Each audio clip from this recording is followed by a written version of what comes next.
നിയോജകത്തിൽ നിന്ന് ജനവിധി തേടുന്ന വിനീതനായി ഞാൻ ഈ നിയോജകത്തിലെ മിക്കവാറും സ്ഥലങ്ങളിൽ എത്തിച്ചേരുകയും പരമാവധി വോട്ടർമാരെ കാണുകയും ചെയ്തു. വളരെ ആവേശത്തോടുകൂടിയാണ് പ്രവർത്തകന്മാരുള്ളത്. പ്രതീക്ഷയോടുകൂടി കാത്തിരിക്കുന്ന ജനതയ്ക്ക് മുന്നിൽ കുറേ സമയങ്ങൾ ചെലവഴിച്ചപ്പോൾ മനസ്സിലാക്കാൻ സാധിച്ചത് വികസനം എത്തിയിട്ടില്ല എന്നതാണ്.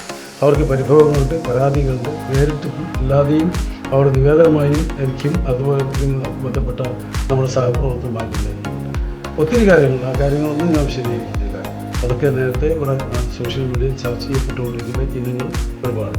ഒന്നാമത്തെ ഗതാഗതക്കുറിപ്പ്, അവിടെയുള്ള അവിടെ കൊടുക്കാമെന്ന് പറഞ്ഞ താലൂക്ക് ആശുപത്രി, ചെറുപ്പയിൽ ആശുപത്രികളുടെ ശോചനീയാവസ്ഥ, അവിടെ വേണ്ട ഡയാലിസിസ് സെൻ്റർ എന്ന് വേണ്ട ഉള്ളവണ്ണയിൽ വേണ്ട ഡയാലിസിസ് സെൻ്റർ പ്രഖ്യാപിച്ച് കിട്ടാറില്ല. അതൊന്നും വരാത്ത ആളുകളുടെ ഇടയിൽ ചർച്ചയുണ്ട്.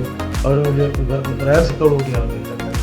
അപ്പോൾ ഈ ഒരു സാഹചര്യത്തിൽ ഞങ്ങൾ സംബന്ധിച്ചിടത്തോളം വലിയ പ്രതീക്ഷ ഈ തെരഞ്ഞെടുപ്പിൽ കേരളത്തിൽ UDF വരുന്നതോടൊപ്പം തന്നെ ഒന്നാമത് നിയമത്തിൽ വ്യക്തമായ ഭൂരിപക്ഷത്തോടുകൂടി UDFിൻ്റെ സ്ഥാനാർത്ഥി വിജയിക്കും എന്നാണ് ഞങ്ങൾ പ്രതീക്ഷിക്കുന്നത്.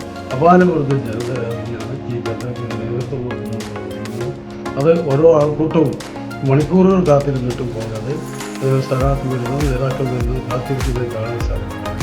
അങ്ങനെ അവരുമായി സംവദിച്ച് പോകുമ്പോൾ അടുത്ത് ചെയ്യേണ്ട യാത്ര 1 മണിക്കൂർ 1.5 മണിക്കൂറൊക്കെ താമസിച്ചപ്പോൾ അവിടെയും ജനനിബിഡമാണ്.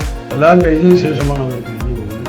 ഈ കാലാവസ്ഥ വളരെ പ്രതികൂലമായിട്ട് ഇത്ര നന്നായി, അതായത് സൂര്യൻ കത്തിജ്വലിച്ചത് വെറുതെ ശരീരവുമായി വീടുകൾ കയറി ഇറങ്ങി വോട്ടഭ്യർത്ഥിക്കുന്ന പ്രവർത്തകന്മാരോട് എന്താണ് അവർക്ക് കൊടുക്കേണ്ടത്, എന്ത് സ്നേഹമാണ് അവർക്ക് പകർന്നേണ്ടതെന്ന് അറിയില്ല.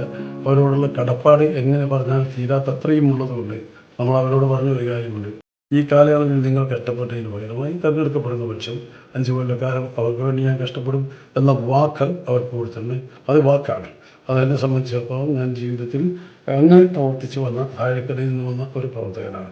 താഴേക്കടയിൽ നിന്ന് പ്രവർത്തിച്ചു വന്ന ഒരു സാധാരണക്കാരൻ എന്ന നിലയ്ക്ക് എനിക്ക് ഈ സമൂഹത്തെയും സൊസൈറ്റിയുടെ പ്രയാസങ്ങളെയും കൃത്യമായി അഡ്രസ്സ് ചെയ്യാൻ കഴിയും എന്നാണ് ഞാൻ പ്രതീക്ഷിക്കുന്നത്.